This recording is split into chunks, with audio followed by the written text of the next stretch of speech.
नमस्कार मित्रों, मैं डॉक्टर मुकेश एक बार फिर से आप सभी दर्शकों का हार्दिक अभिनंदन करता हूं आपके चैनल एस्ट्रो नक्षत्र 27 पर। दोस्तों, आज मैं आपके सामने उपस्थित हुआ हूं मेष राशि के जातकों के लिए एक बहुप्रतीक्षित कार्यक्रम को लेकर। एक ऐसा गोचर जिसके लिए आप वर्षों से इंतजार कर रहे थे, एक ऐसा गोचर जिसके होने से आपकी जिंदगी में सारे रुके काम अचानक से बनने लगेंगे। आखिर 14 मई को हो ही गया। जी हां दोस्तों, मैं बात कर रहा हूं देवगुरु बृहस्पति के ट्रांजिट की, गोचर की, जो आप मेष राशि के जातकों के लिए नवम भाव के स्वामी होते हैं, यानी कि नवमेष होते हैं, आपके भाग्य के नियंत्रण करता होते हैं और वही विदेश के स्वामी भी हैं। दोस्तों, कहते हैं जन्म पत्रिका में गुरु यदि केंद्र में विराजित हो तो उनसे बड़ा रक्षक कोई होता ही नहीं। देवगुरु बृहस्पति ही गज केसरी योग बना देते हैं और पूरी दुनिया में प्रतिष्ठित कर देते हैं। देवगुरु बृहस्पति ज्ञान है, धर्म है, आपकी सोच है, विचार हैं। देवगुरु बृहस्पति उत्पत्ति के कारक है, सृजन है। चाहे वो कोई भी कार्य हो, उसकी शुरुआत किसी न किसी थॉट से होती है, सोच से होती है, और वो सोच सकारात्मक सोच, अच्छी सोच, फ्रूटफुल, यानी कि जो सोच अगर हम इंप्लीमेंट कर दें आने वाली जिंदगी में वो फ्रूटफुल हो जाए, आपके लिए वो जीवनदायिनी हो जाए। यानी कि कोई बड़ा बिजनेसमैन हो, कोई बड़ा एक्टर हो, कोई राजनेता हो, कोई क्रिकेटर हो, चाहे आप किसी जॉब में हो, किसी बिजनेस में हो, एक ना एक दिन आपने सोच ली होगी कि मुझे ये करना है। वही सोच देवगुरु बृहस्पति देते हैं। जैसा कि आपको पता होगा कि इस गोचर के पहले देवगुरु बृहस्पति वृषभ राशि में, यानी कि आपके धन के भाव में, वाणी के भाव में गोचर कर रहे थे। अब 14 मई को रात्रि के 11:02 पर उनका परिवर्तन आपकी जन्म चंद्रमा से तीसरे भाव में, जो कि आपके पराक्रम का भाव होता है, डिसीजंस का भाव होता है, छोटे भाई बहनों का भाव होता है, पड़ोसी का भाव होता है, वहां हो चुका है। और देवगुरु बृहस्पति, जो कि खुद आपको एक सात्विक विचार, शुद्ध विचार देते हैं, वो आपके मानसिक क्षमताओं के भाव में, जहां से आप निर्णय लेते हैं, पराक्रम दिखाते हैं, और वहां आने पर क्या रिजल्ट्स मिलेंगे। साथ ही देवगुरु बृहस्पति की 3 दृष्टियां होती हैं। शास्त्रों में कहते हैं कि देवगुरु बृहस्पति की जो दृष्टियां होती है वो अमृत तुल्य है। जहां उनकी दृष्टि जाती है, मानो कि अमृत बरसता है वहां। तो जब देवगुरु बृहस्पति तीसरे भाव में जाएंगे तो उनकी 3 दृष्टियां होती है, 5, 7, 9। तो तीसरे भाव में से जो 5वीं दृष्टि आएगी, वो आएगी आपके सप्तम भाव पर, विवाह का भाव। और देवगुरु बृहस्पति लगन बनाते हैं। अपनी उच्च राशि कर्क से सिर्फ 1 राशि दूर हैं। तो देवगुरु बृहस्पति आपके 3rd हाउस में बैठकर, जो कि छोटे भाई बहनों का भी भाव है, आपके सप्तम भाव को दृष्ट कर रहे हैं, साझेदारी के भाव को दृष्ट कर रहे हैं।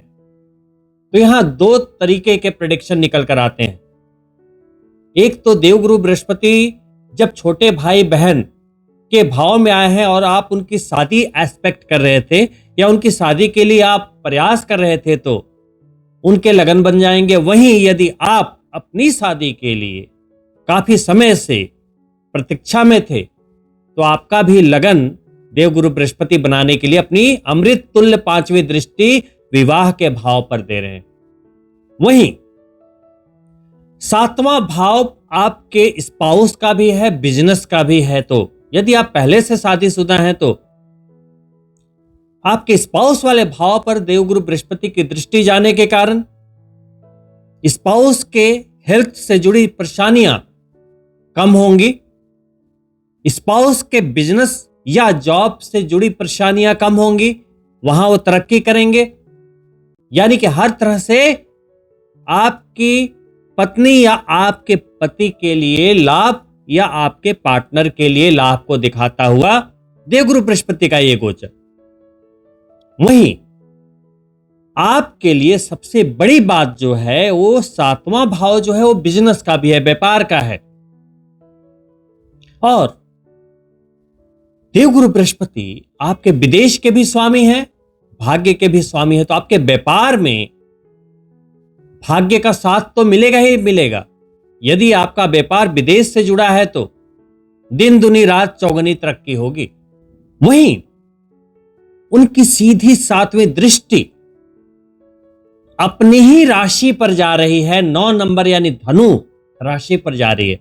कोई ग्रह जब अपनी ही राशि को देखे तो ताकत बढ़ जाती। तो जो 9th हाउस है, 9वां भाव है आपका भाग्य तो है ही, वो धर्म का भाव है। तो देवगुरु बृहस्पति वैसे भी आध्यात्मिकता से जुड़े हैं, तो आप अपनी आस्था धर्म में जितनी बढ़ाएंगे, जितनी पूजा पाठ करेंगे, जितनी तीर्थ यात्राएं करेंगे, आपका भाग्य बुलंदियों पर होगा। सारे काम बनते चले जाएंगे, रुके हुए कार्य प्रगति पे आ जाएंगे।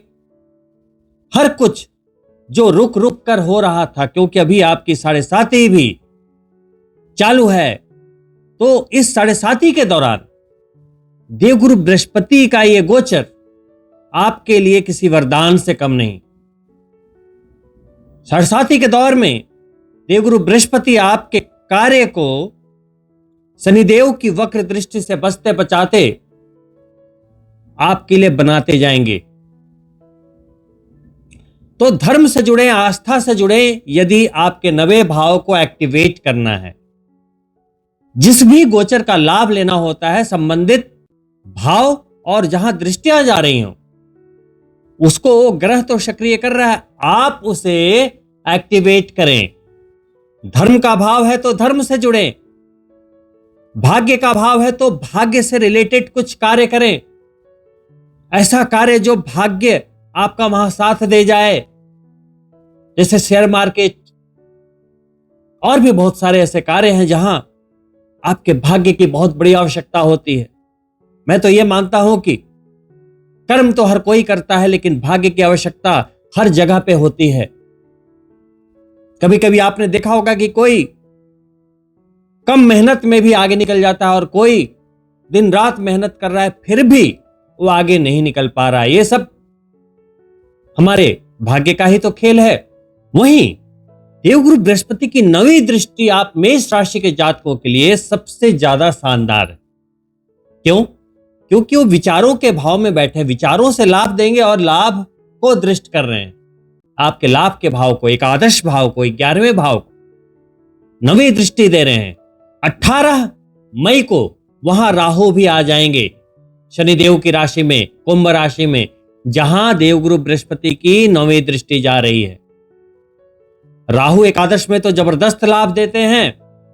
देवगुरु बृहस्पति राहु पर नियंत्रण रखेंगे कि वो कोई बदमाशी ना करे, क्योंकि राहु छलिया है, जहां भी जाता है कुछ न कुछ तिकड़मबाजी करता है, उस भाव के साथ छेड़छाड़ करता है। तो शनिदेव की राशि में जा रहा है, शनिदेव अभी आपके लिए 7.5 में है, तो कहीं वो उनके कार्मिक गति को बढ़ा न दे, यानी कि जिस कर्म के हमें सजा मिलनी है 7.5 में, कहीं वो कार्मिक वैल्यूज को एक्टिवेट ना करे, शैतानी ना करे, वहां देवगुरु बृहस्पति उसको जकड़ के रखेंगे।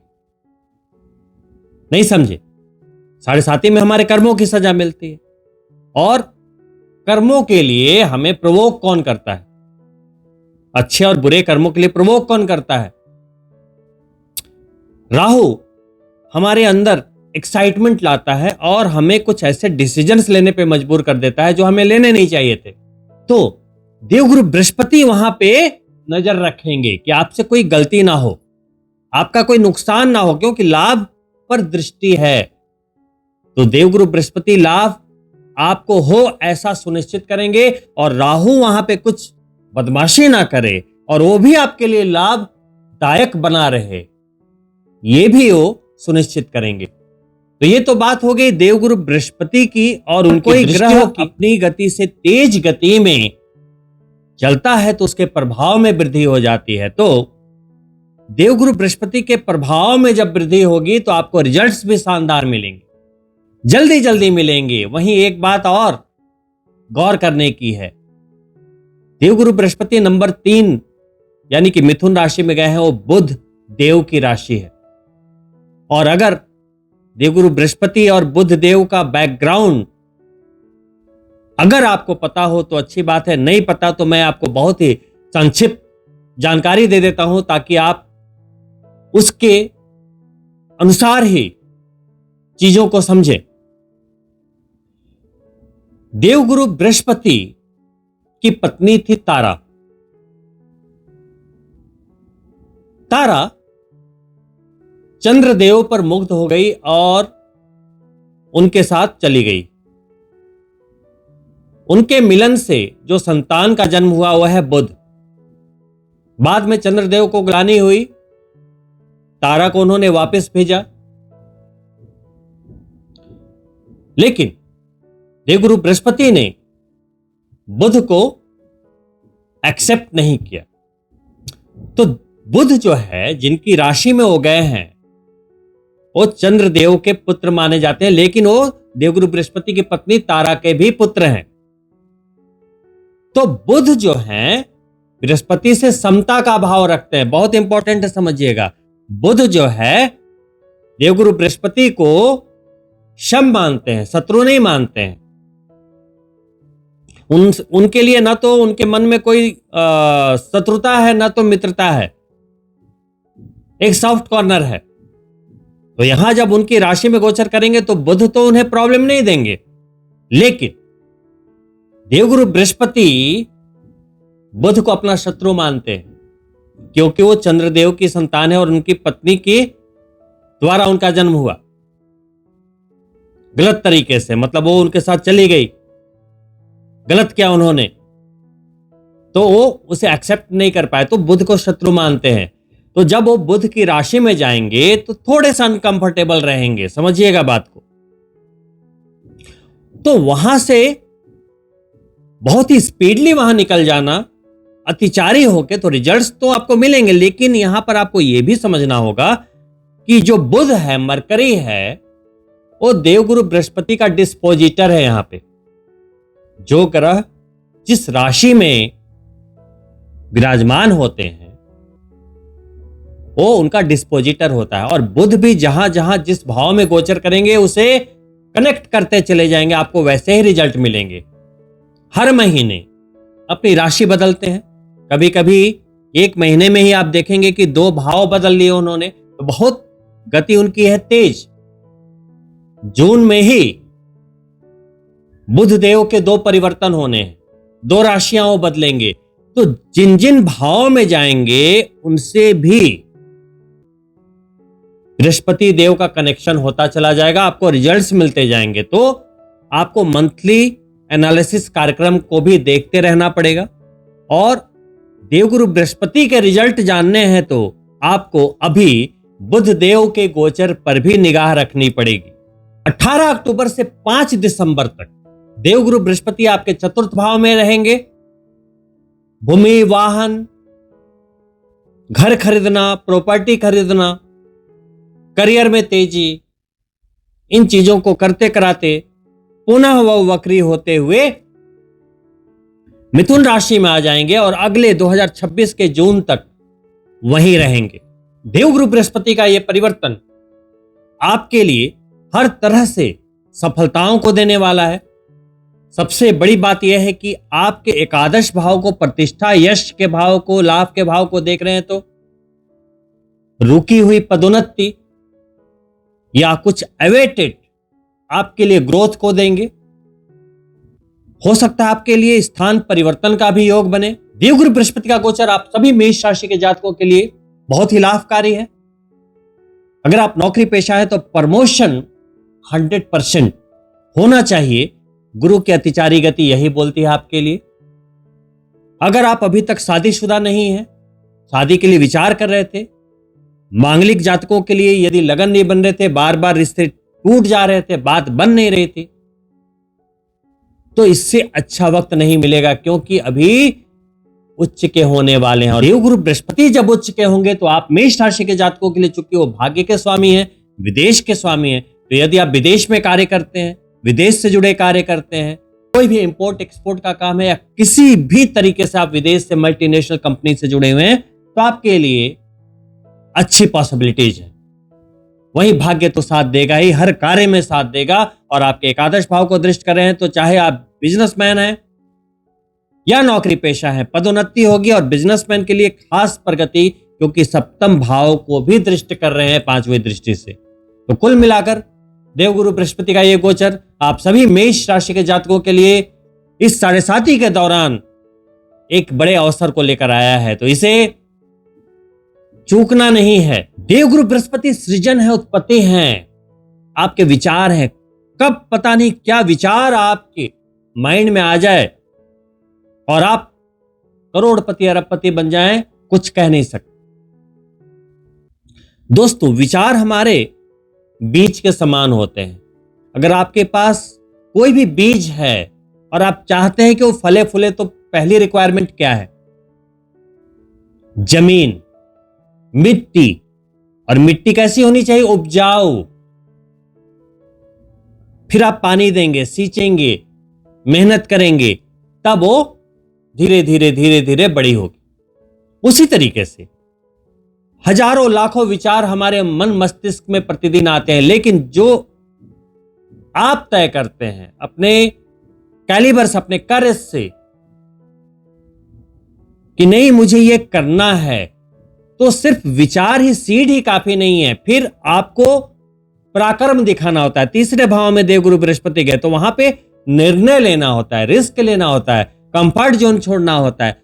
फिर मिट्टी यानी कि कार्मिक भूमि की आपने कौन सा विचार लिया है, वो बिजनेस या जॉब कहां करना है, उसके लिए फाइट करना, वहां जाकर मेहनत करना, अपने खून पसीने से उसे सींचना, तब जाकर देवगुरु बृहस्पति की दृष्टि आपको लाभ देगी ना। तो सबसे पहले आपको यह देखना होगा, सिर्फ ये नहीं कि देवगुरु बृहस्पति ये तीसरे भाव में आ गए, लाभ के भाव को देख लिया, अब हम आराम से बैठे हैं, छप्पर फाड़ कर धन बरसेगा। ऐसे ऐसे यूट्यूब में भी कई टॉपिक पे वीडियोज आते रहते हैं, आप देखकर खुश होते रहते हैं। लेकिन मैं हमेशा एक ही बात कहता हूं, कोई भी गोचर तभी लाभ देगा जब आप उसके लिए प्रयास कर रहे हैं। अगर मैं लाख रुपए कमाने के पीछे भाग रहा हूं, गोचर बढ़िया है तो चंद लाख और कमा लूंगा। लेकिन वहीं यदि मैं करोड़ों रुपए कमाने के पीछे भाग रहा हूं, तो वहां वो मल्टीप्लिकेशन कर देंगे। यानी कि जैसी सोच रहेगी वैसी कामयाबी मिलेगी। तो अपनी सोच को बढ़ाइए, क्योंकि राहु अभी एकादश भाव में है। इस 7.5 में आप अभी तक लकी रहे हैं। 7.5 आई जरूर है, लेकिन देवगुरु बृहस्पति का साथ मिल गया, राहु एकादश में आ गए, तो 1.5 साल तो राहु ही संभाल लेंगे। 11 महीने और फिर वक्री होकर लौटेंगे तो जून तक, यानी कि अगले जून तक देवगुरु बृहस्पति संभाल लेंगे। फिर चतुर्थ भाव में आएंगे तो करियर को दृष्ट कर देंगे, वो भी फिर पुनः 11 महीना और संभाल लेंगे। तो यहां पर भले ही 7.5 चालू हुई, लेकिन लगातार देवगुरु बृहस्पति और राहु पहले एकादश भाव में, फिर द्वादश में राहु भी जाएंगे विदेश भाव में, अपने दिग्बली भाव में। देवगुरु बृहस्पति अभी तीसरे भाव में है, फिर उच्च के हो जाएंगे चतुर्थ भाव में, केंद्र भाव में राजयोग बन जाएगा। तो अभी आप लकी हैं। तो मन में कोई ऐसी भावना नहीं रखनी है कि अभी 7.5 का अंतराल है, सफलता नहीं मिलेगी, कामयाबी नहीं मिलेगी, ऐसा सोचना नहीं है। यही कारण है कि मैंने आपको पूरी तरीके से विस्तार से बातें समझाई हैं और उम्मीद करता हूं आप समझ पाए होंगे। और दोस्तों, इन्हीं शुभकामनाओं के साथ कि देवगुरु बृहस्पति का यह गोचर आप सभी मेष राशि के जातकों के लिए हर तरह से, हर संभावनाओं के द्वार खोले, हर तरीके से आपको हर सफलता अर्जित करने में, प्राप्त करने में मददगार साबित हो। इन्हीं शुभकामनाओं के साथ मैं आपसे अनुमति चाहूंगा और अंत में आपसे हर बार की तरह फिर से अनुरोध है कि यदि आप मेरे चैनल को पहली बार देख रहे हैं तो सब्सक्राइब करना ना भूलें, साथ ही बेल बटन जरूर ऑन कर लें ताकि आने वाले वीडियो के नोटिफिकेशन आपको प्राप्त हो। साथ ही वीडियो पसंद आई हो तो लाइक करें और अपने मित्रों के लिए शेयर भी अवश्य करें। बहुत ही जल्द मिलता हूं मित्रों दूसरी वीडियो में, तब तक के लिए नमस्कार।